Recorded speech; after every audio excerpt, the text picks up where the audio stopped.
once a month I do a thing called Bob's Picks, and I try to get some movies, some interesting movies out of the vaults that haven't been shown in a long time. And show those. On Sunday nights, we're going to start a thing where a double feature, but get two films that in some way relate to one another and put them together. So, yeah, that I do, but the major picking is done by this wonderful guy, Charlie Tabbage. Okay, do you write all the scripts when you are talking about the film? I either write them or I rewrite them, meaning that if I get a script, sometimes people write a script and put it in a certain form, you know, to kind of get it started, because every movie that we, I'll say Philadelphia Story, we may show it as part of a Katharine Hepburn retrospective, maybe part of a Jimmy Stewart retrospective, maybe about films that were Broadway successes that were turned into movies, maybe films from 1940, maybe films directed by George Cukor. There's any kind of ways you can go. So sometimes people write the form, to start the form. But if I know something, or I've read something, or I've had personal knowledge of something, I take out a certain amount of that and put my words in. And also I take a script, if anybody's written it for me, to kind of put it in my own words, like I would, you know, it's very difficult for people to write for somebody to talk. Because when you write, you basically write for the eye, because you're reading it. And when you do what I do, you're writing for the ear. So people talk differently than they would write for a piece of paper they're going to read.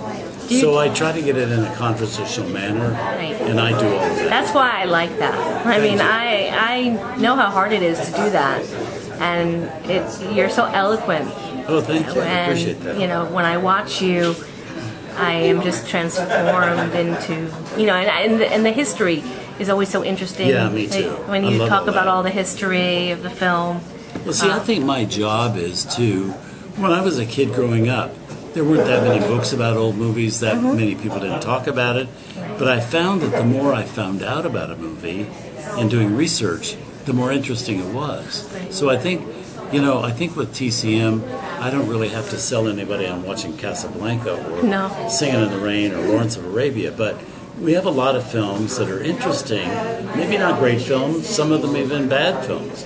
But if you know something about when they were made, what was going on in the life of the actor making them, what was going on in their personal life, what was going on at the studio at that time, something interesting about that movie, it makes it interesting to watch the movie. Absolutely. And the more you know about the movie, the more interesting it's going to be. So, and I wish you would talk even longer about the film. You know, you do some before the film, and then you cut through and go in a little more depth. Thank you. Throughout the, you know, picture.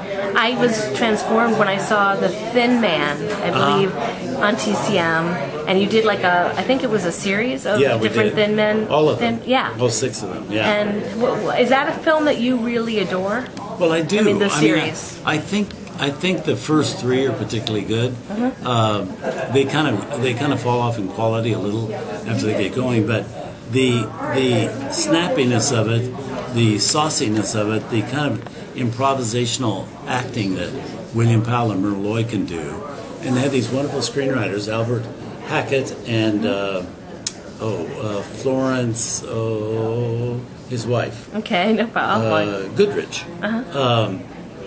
That they wrote these wonderful scripts, and they were a married couple themselves. They tried out dialogue on each other, and they were such good writers. And of course, it comes from a Dashiell Hammett story, so we got a lot of good things going for it. Yes, and the dog and was... Asta, adorable. It's that like was my favorite. Exactly. Yeah. So, I mean, as someone who's, I'm also a videographer and photographer of dog. Oh, yeah. And that was one of the first dog films. I mean, the dog was a big star in that film. Big star. Well, Rin Tin Tin came first, but then Asta in the 30s, because Rin Tin Tin, you know, kind of was silent movies. Right. But once Asta came in, everybody wanted to have Asta. Yes. You know, I think that President Roosevelt had this dog, Fowler, and I think that was I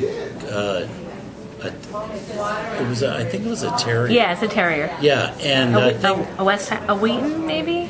No, wire hair terrier. Wasn't that still wire hair terrier? think. Yes. Yeah. But I think that at one point there was a big deal made about they took a poll and Asta actually outranked Fala, Wow. who everybody adored. Yes. That's very good. Now, how did it come apart? How did you get involved with Cabaret? Because it's one of the greatest movie musicals of all time. But it is. I got involved strictly because we decided to. They had this restored print, and we were looking for something. All of us were looking for suggestions for to open our film festival, our third festival.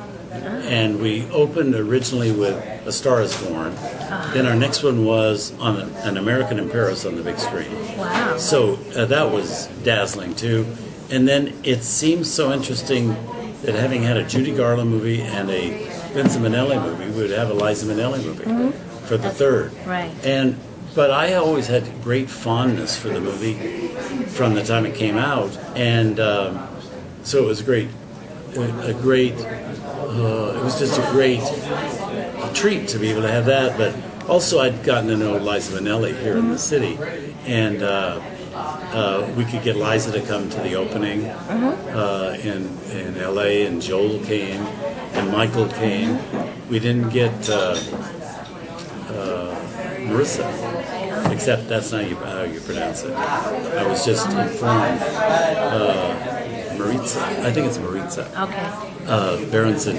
But so that's why it's going to be a particular treat to have them all there Thursday night at the Ziegfeld. Great. But I just think it's one of those classic films, and I love what it says.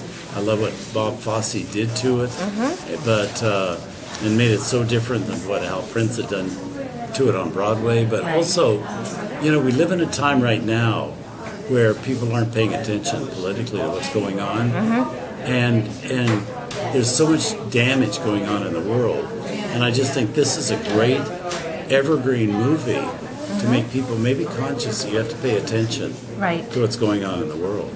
I agree. Because the Germans, if you go to the Holocaust Museum in Washington, D.C., the people were not paying attention until after so many rights were taken away from them, they had no recourse anymore.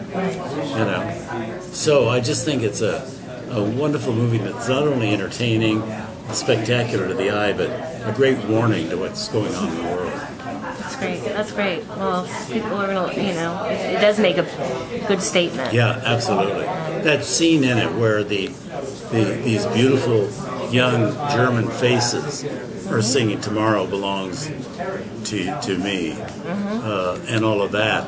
And as the cameras pull back, and the singing gets more intense, and then you notice, oh my God, they've got swastikas on. Yes. And that's what they're singing about. And you say, oh my God, it's such a great moment. That's all Fosse. The song was always there, but Fosse with the camera is what made it so powerful. That's great.